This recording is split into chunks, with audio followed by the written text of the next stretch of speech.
There's something special about a video game sequel that improves just about every element of the first game, delivering a masterpiece of the genre. The second installations in Mass Effect, Assassin's Creed, and Resident Evil all come to mind.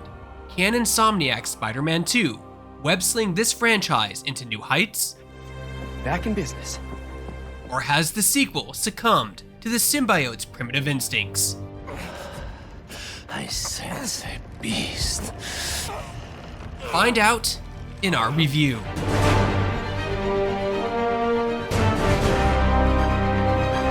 Hey folks, if you enjoy this video review, be sure to hit that like, subscribe, and notification button.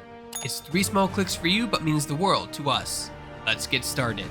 While Peter Parker and Miles Morales both previously served as main characters in their own Spider-Man games, Marvel's Spider-Man 2 ambitiously centers both characters as co-protagonists. With that comes a balancing act as we navigate the adult life of veteran Peter Parker and the formative years of a youthful, exuberant Miles Morales.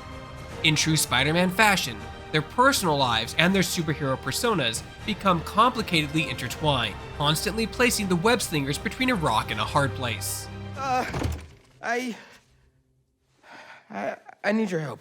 Mr. Morales, is it? Are you sure this isn't something you can handle yourself? I'm sure. Marvel's Spider-Man 2 delivers an emotional story thanks to its focus on the relationship between Peter and MJ, which is challenged by the return of Harry Osborn, a childhood friend. I was being treated in isolation here in the city, and I didn't want you guys to worry about me. For Miles, we see him not only grappling with the loss of his father in the 2018 Spider-Man game, but the events of his solo outing in 2020 as well. Dad? This isn't real. Themes of vengeance are present throughout the arcs of both protagonists, making for a much darker chapter in this Spider-Man universe. The emotional story is amplified by some standout voice performances from the franchise's returning cast. Yuri Lowenthal, Najee Jeter, and Laura Bailey all deliver some of their best work yet. I was also impressed by newcomer Graham Phillips, who carries a lot of weight on his shoulders as Harry Osborn. If you join me, there's so much more that we can do. I mean, we both know you're the smarter one. Insomniac Games has continued its trend of bending and manipulating the Spider-Man mythos to create original, engaging stories that don't alienate longtime fans of the character. The overall story in Marvel's Spider-Man 2 will feel familiar to those who have seen enough movies or read a comic book, but there are enough detours and surprises to keep it from feeling like a retread. Tony Todd's Venom is expectedly excellent, and it's awesome getting to see Kraven, a lesser-used member of Spider-Man's Rogue Gallery, get the spotlight. The spider is mine.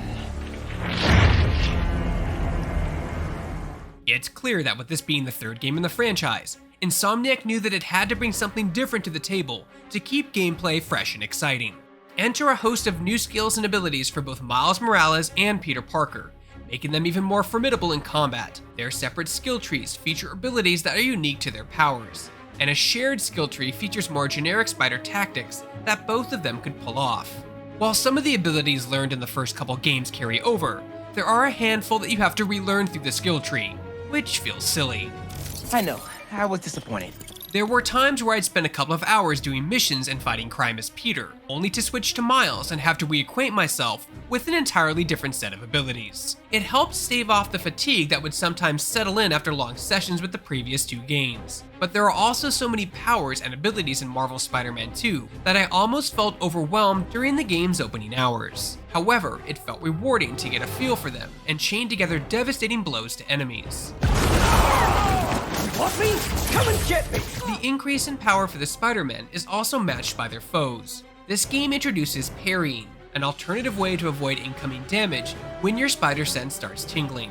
Some of the tougher enemies will now employ moves that can only be parried, or can only be dodged. Arguably the biggest gameplay evolution in Marvel's Spider-Man 2 are its boss battles.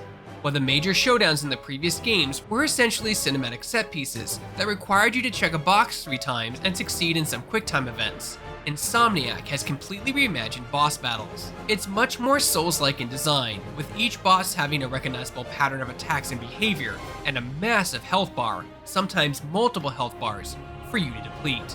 They're entirely unscripted, outside of brief sequences between the stages of the battle. Bosses are far more challenging and make for some of the best moments in the entire game. We're good!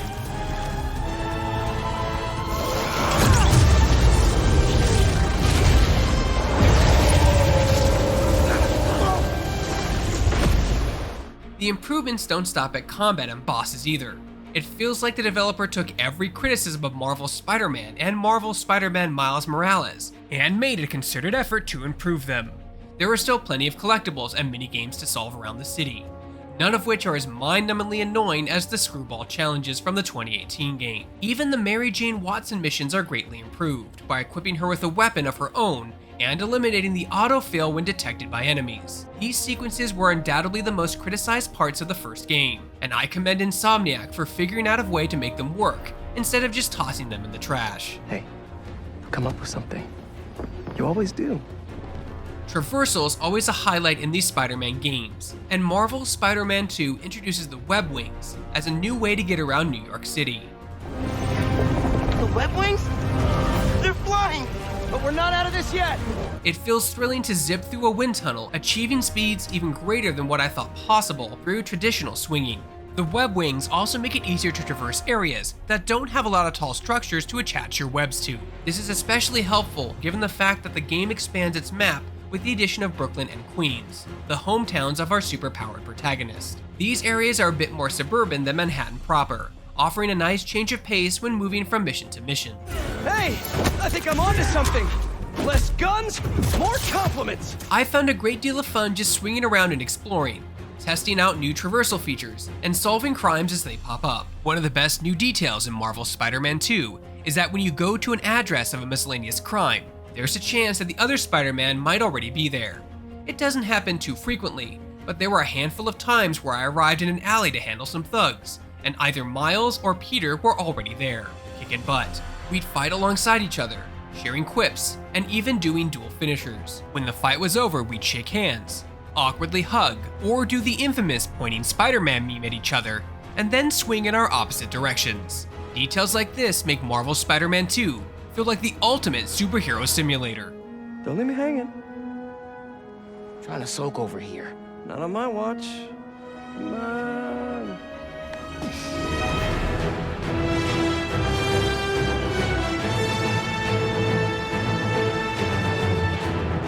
I went into Marvel's Spider-Man 2 expecting it to be one of my favorite games this year, and still walked away impressed about what the developer was able to pull off.